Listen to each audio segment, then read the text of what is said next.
আসসালামু আলাইকুম সুপ্রিয় শিক্ষার্থী।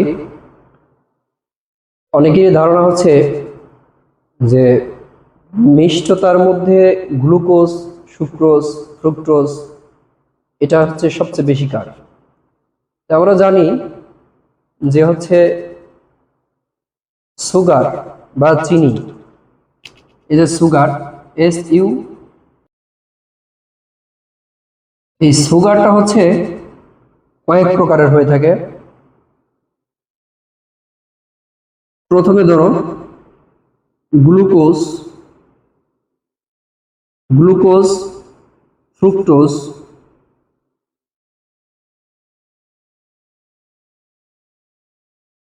গ্লুকোজ, ফ্রুক্টোজ, ল্যাকটোজ,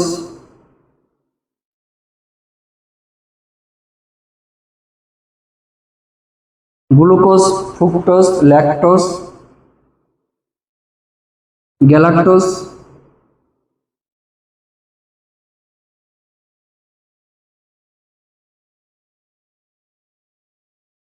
মল্টোজ,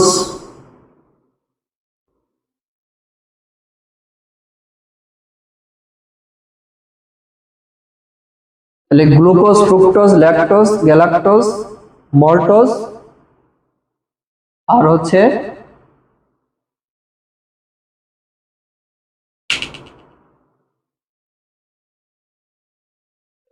এই বিভিন্ন প্রকারের এই সুগার রয়েছে। আজকে আমরা গ্লুকোজ এবং ফ্রুক্টোজ সম্পর্কে একটু জানবো। দেখো গ্লুকোজটা কি?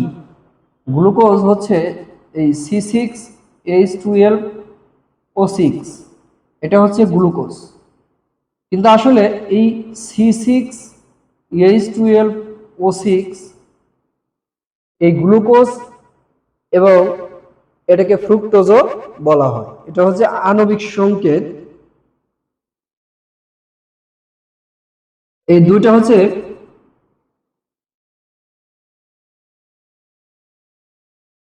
এটা গ্লুকোজ,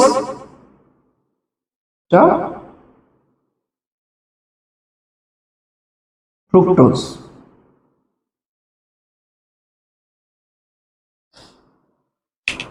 এরা কিন্তু আণবিক সংকেত একই, কিন্তু আসলে এর পার্থক্যটা কি?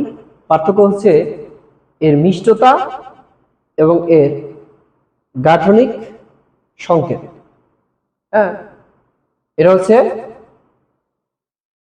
কেমিক্যাল যে স্ট্রাকচারটা, সেটা হচ্ছে গ্লুকোজ নিয়ে একটু কথা বলি। এই গ্লুকোজের মিষ্টতা হচ্ছে এই C6H12O6 এর মিষ্টতা হচ্ছে মিষ্টতা হচ্ছে 100। এই গ্লুকোজের যে গাঠনিক সংকেতটা হচ্ছে CHO, এটা অ্যালডিহাইড গ্রুপ, C1 2 3 4 5 CH2OH। এখানে 3 নম্বর কার্বন, এইটা এখানে হচ্ছে এই অক্সিজেন হাইড্রোক্সিল গ্রুপটা সবগুলো হচ্ছে ডান দিকে থাকবে, বাট 3 নম্বর কার্বনে হাইড্রোক্সিল গ্রুপটা হচ্ছে বাম দিকে থাকবে, আর সবগুলো কি ডান দিকে হবে। হাইড্রোক্সিল আর অপর পাশে কি থাকবে? হাইড্রোজেন থাকবে। Hydroxyl, hydrogen, hydroxyl, hydrogen.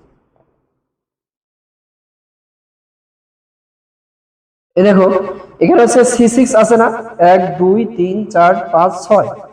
H12 আছে না, 1 2 3 4 5 6 7 8 9 10 11 12। O6 1 2 3 4 5 6 আছে। এটা হচ্ছে alpha D glucose, alpha D glucose. এবার আমরা ফ্রুক্টোজ দেখব। ফ্রুক্টোজের স্ট্রাকচারটা কি বা গাঠনিক সংকেতটা কি? ফ্রুক্টোজে প্রথমে হচ্ছে মিথানল গ্রুপটা থাকবে, তারপর হচ্ছে একটা কার্বনিল গ্রুপ থাকবে বা কার্বাইড গ্রুপ থাকবে বা মূলক থাকবে। তারপর হচ্ছে 3 নম্বরে কার্বনের হাইড্রোক্সিলটা বামে আসবে আর ডান দিকে hydrogen. 1 2 3 4 5 6 CH2 OH OH OH H H এটা হচ্ছে ফ্রুক্টোজ।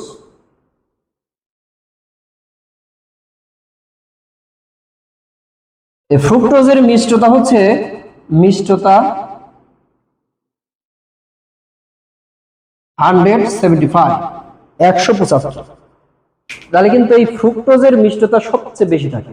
গ্লুকোজের মিষ্টতা অর্থাৎ আমাদের যে খাবার স্যালাইনে গ্লুকোজ দেওয়া থাকে এই গ্লুকোজ কিন্তু অত মিষ্টি লাগে না, বাট এটা হচ্ছে পানির মধ্যে ডিসোসিয়েট হয়ে এই একটু ঠান্ডা ঠান্ডা ঠান্ডা অনুভব হয়।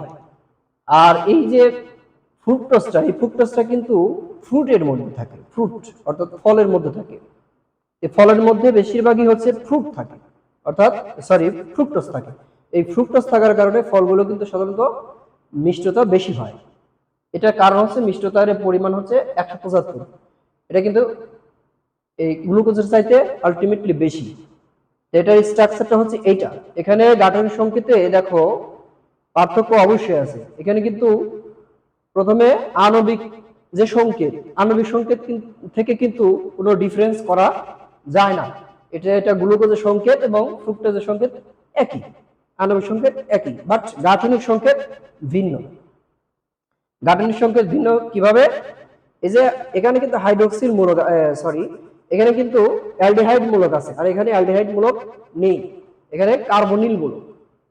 এখানে কি কার্বনিল মূলক আছে দ্বিতীয় কার্বন, আর এখানে অ্যালডিহাইড মূলকটা হচ্ছে ফার্স্ট, এটা 1 নম্বর কার্বন। এটা কি 1 নম্বর কার্বন, আর এখানে 1 নম্বর কার্বনটা হচ্ছে এই মিথানল গ্রুপটা, অর্থাৎ হাইড্রোক্সিল সাথে আছে, হাইড্রোক্সিল গ্রুপ সাথে আছে। এখানে দেখো তারপরে তৃতীয় কার্বন হচ্ছে হাইড্রোক্সিলটা বাম দিকে আছে, এখানে তৃতীয় কার্বনের বাম দিকে আছে, দ্বিতীয় কার্বন এখানে হাইড্রোক্সিল কিন্তু এখানে কার্বনিল। তারপর থেকে স্ট্রাকচারটা এটা হচ্ছে চতুর্থ পঞ্চম ষষ্ঠ, এই চতুর্থ পঞ্চম ষষ্ঠ এদিকে সব একই। অর্থাৎ যদি আমরা একটু কলম দিয়ে দেখাই, এই যে এদিক থেকে এদিক থেকে এটা হচ্ছে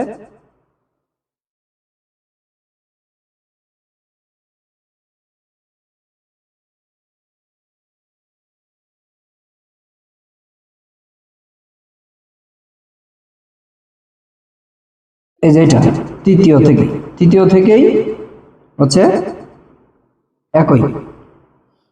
এখানে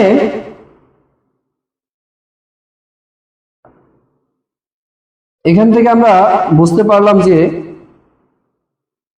একটা অণুর আণবিক সংকেত একই হতে পারে, বাট গাঠনিক সংকেত অবশ্যই ভিন্ন হবে। এখানে দেখো এই কার্বন হচ্ছে কয়টা?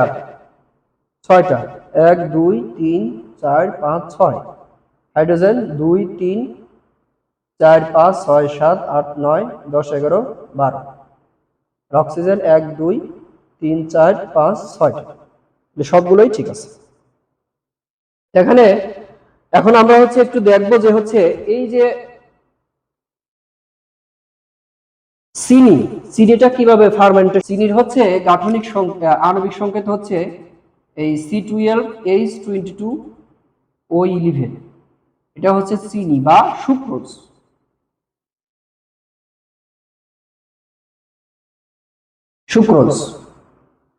এই সুক্রোজটা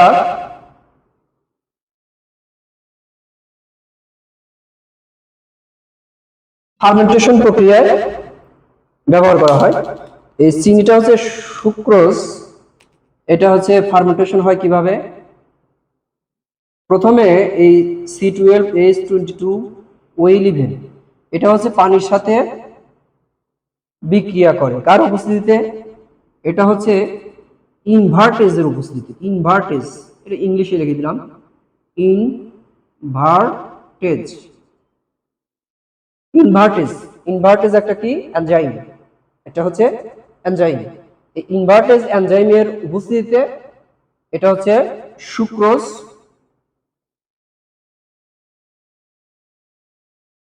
পানির উপস্থিতিতে কি হয় ডিসোসিয়েট হয়, ভেঙে কি হবে গ্লুকোজ C6H12O6 প্লাস C6H12O6, একটা হচ্ছে গ্লুকোজ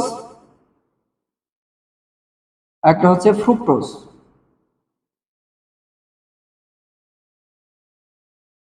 ফ্রুক্টোজ উৎপন্ন করে, কিন্তু এখানে আণবিক সংকেত কিন্তু একই দেখা যাচ্ছে, বাট গাঠনিক সংকেত কিন্তু ভিন্ন।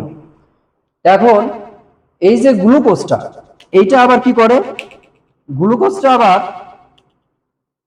জাইমেসের এনজাইমের উপস্থিতিতে ডিসোসিয়েট হয়, গ্লুকোজ C6H12O6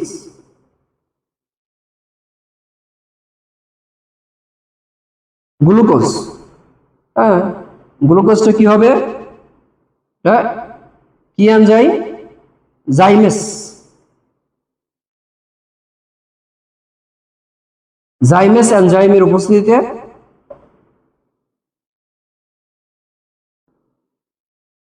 জাইমেস এনজাইমের উপস্থিতিতে কি হবে, এটা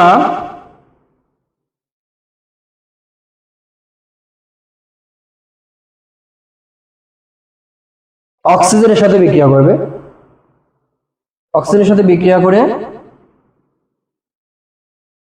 CH3CH2OH ইথানল উৎপন্ন করবে, ইথানল প্লাস পানি উৎপন্ন করবে। এই যে ইথানলটা CH3CH2OH, এই ইথানলটা হচ্ছে 10% ইথানল, আবার অক্সিজেনের সাথে বিক্রিয়া করে কি করবে, এটা হচ্ছে অ্যাসিটোব্যাক্টর,